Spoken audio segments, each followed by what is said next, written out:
thank you for coming today. It's great to be with you. This is our first official influencer briefing here at the White House. I want to thank you all so much for joining us on what is day 99 of the Trump administration. And as I promised, as my first briefing as press secretary back in January, the Trump White House will speak to all media outlets and personalities, not just the legacy media who traditionally has covered this institution. Tens of millions of Americans are now turning to social media and independent media outlets to consume their news.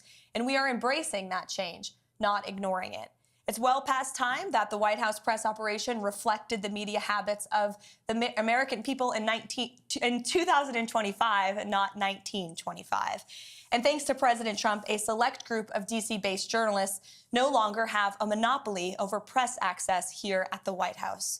All journalists, outlets, and voices have a seat at the table now, and you being here today for this briefing proves that. Today officially marks the 99th day of promises made and kept by President Trump. Our primary focus today is how President Trump has fulfilled one of his central campaign promises to the American people in record time, ending the massive illegal invasion and securing our nation's southern and northern borders. As we know, Joe Biden allowed millions of criminal illegal aliens to pour into our country over the past 4 years.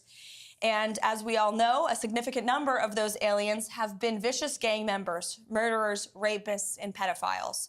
Innocent Americans like Laken Riley, Jocelyn Nungray, Rachel Morin, and many others have been murdered because of Joe Biden's open border.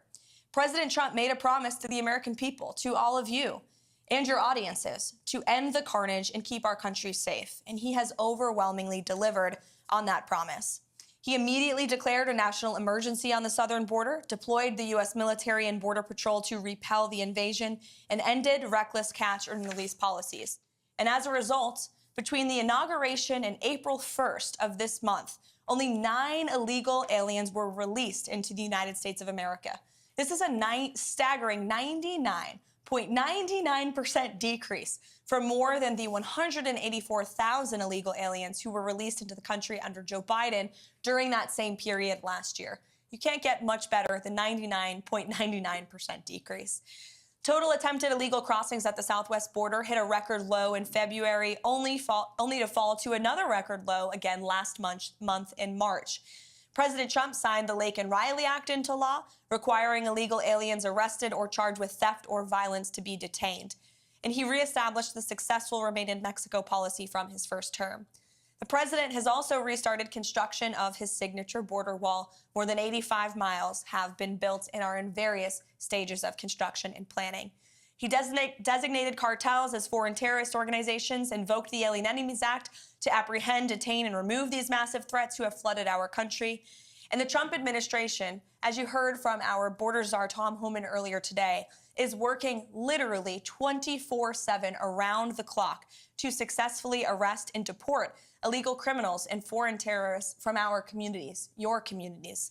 We're in the beginning stages of carrying out the largest deportation campaign in American history. And despite the legacy media's fear-mongering and lies about this, we will continue with these successful operations because we know that's what the American people are expecting from this president, and that's why they overwhelmingly reelected him to this office.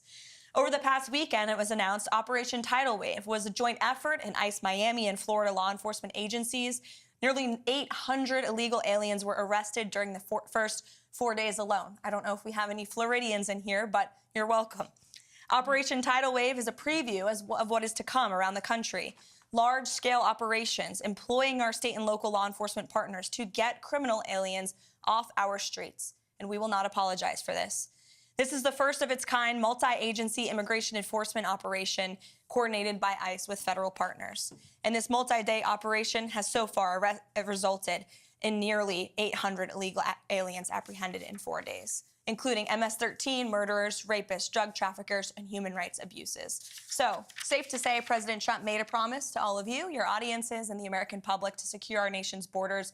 He has overwhelmingly delivered on that promise. And you will see the legacy media has nitpicked stories to try to drum up sympathy for people who broke our nation's laws.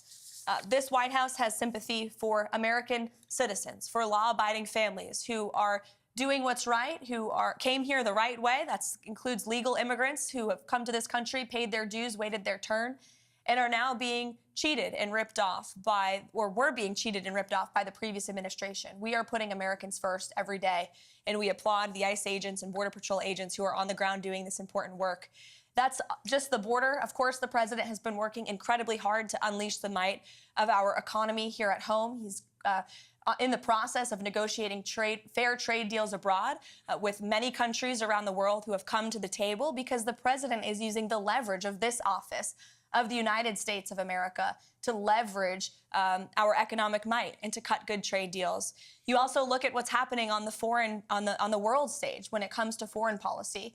The president has put the world on notice. They all understand that we have a commander-in-chief in the Oval Office who is going to put America and our troops first, who's going to do what's right for our country, our nation, our people, even if that means making tough decisions. And we are closer today to a peace deal in Russia and Ukraine, certainly than we were when we took office on January 20th. If you look at the situation in the Middle East, Israel has never had a stronger friend than they do right now in the Oval Office with President Trump.